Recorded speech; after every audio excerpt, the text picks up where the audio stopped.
Hello friends, welcome back to our channel. আজকে আবার একটা রেসিপি নিয়ে চলে এসেছি, সেটা হচ্ছে ঘুগনির রেসিপি।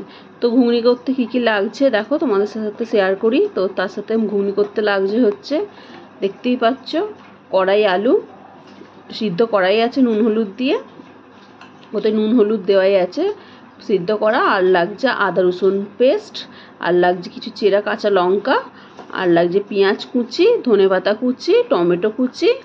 আর এদিকে মশলার মধ্যে দেখো টক দই তো লাগছে একটু, আর স্বাদ মতো নুন, আর লাগছে তেল তো লাগবেই। আর গুঁড়ো মশলা এদিকে আছে, লঙ্কা গুঁড়ো, হলুদ গুঁড়ো আর জিরে গুঁড়ো। এই দিয়ে আজকে আমাদের ঘুগনিটা তৈরি হবে। চলো কিভাবে কি করি সেটা তোমাদের সাথে শেয়ার করা যাক। তোমরাও ট্রাই করে দেখো কেমন কিভাবে করছি। তো তোমরাও ট্রাই করে দেখো কেমন লাগে। দারুণ স্বাদের একটা ঘুগনির রেসিপি। চলো এই দেখো, কড়ার মধ্যে তেল দিয়ে দিলাম। তেল দিয়ে এবার তেলটা গরম হওয়া পর্যন্ত একটু অপেক্ষা করে তারপরে এর মধ্যে যাবে তেজপাতা, আর যাবে চেরা কাঁচা লঙ্কা, আর এতে যাবে গোটা গোটা জিরে, ধনে নয় গোটা জিরে ফোড়ন দিয়ে এই দেখো ফোড়নটা হয়ে আসতে তারপরে দেওয়া হলো পেঁয়াজ কুচিটাকে নাড়াচাড়া করতে হবে। করে এই দেখো একটু ভাজা ভাজা মতন করে নিয়ে তারপরে ওর মধ্যে এবার পেস্ট যাবে, আদা রসুনের পেস্ট যাবে। দেখো রসুন পেস্ট দেওয়া হলো, এরপরে যাবে এটাকে ভালোভাবে নাড়াচাড়া করে নিতে হবে। করে নিয়ে এর মধ্যে গেল আদা বাটা, তো দিয়ে এটাকেও ভালোভাবে মিক্স করে নিতে হবে। করে নিয়ে এবার গেল কিছু টমেটো কুচিটাকেও একটু নরম করে নিলাম। নিয়ে এবার এর মধ্যে গুঁড়ো মশলাগুলো দেখতেই পাচ্ছ, লঙ্কা গুঁড়ো, হলুদ গুঁড়ো আর জিরে গুঁড়ো দেওয়া হলো। দিয়ে এবার মশলাটা নাড়াচাড়া করার আগে একটু জল দিয়ে দেওয়া হলো যাতে পুড়ে না যায় মশলাটা। দেখো এরকমভাবে কষিয়ে নিতে হবে। এবার মশলাটা কষানোই কাজ, আর তো কিছুই কাজ নেই। তো মশলাটাকে ভালোভাবে কষিয়ে নিতে হবে। আর একটু কালারের জন্য কাশ্মীরি রেড চিলি পাউডার দিলাম, আর হলো নুন দেওয়া। দিয়ে এবারে নুন যেহেতু ওখানে সিদ্ধ কড়াই ছিল কড়াইয়ে দিয়ে, তাই জন্য বেশি নুন দিতে লাগলো না।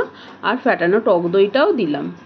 তো তোমরা কি বাড়িতে টক দই এরকম ঘুগনিতে ব্যবহার করো? তো এই দেখো আমরা এরকমভাবে করলাম, খেতে কিন্তু খুব সুন্দর লাগে। করে একবার করে দেখো, দারুণ লাগে। তো এই দেখো এবার তেল ছেড়েই গেছে, দেখতে পাওয়াই যাচ্ছে সুন্দর তেল ছেড়ে গেছে। আর উপর দিয়ে একটু স্বাদ মতো চিনিটা আর কি ভালো লাগে দিলে, টেস্টটা খুব সুন্দর হয়। আর চিনি, হ্যাঁ, আর এই গোটা গরম মশলা দিয়ে এটা সিদ্ধ করাই ছিল, তাই জন্য ফোড়নে আর কোনো গোটা গরম মশলা যায়নি।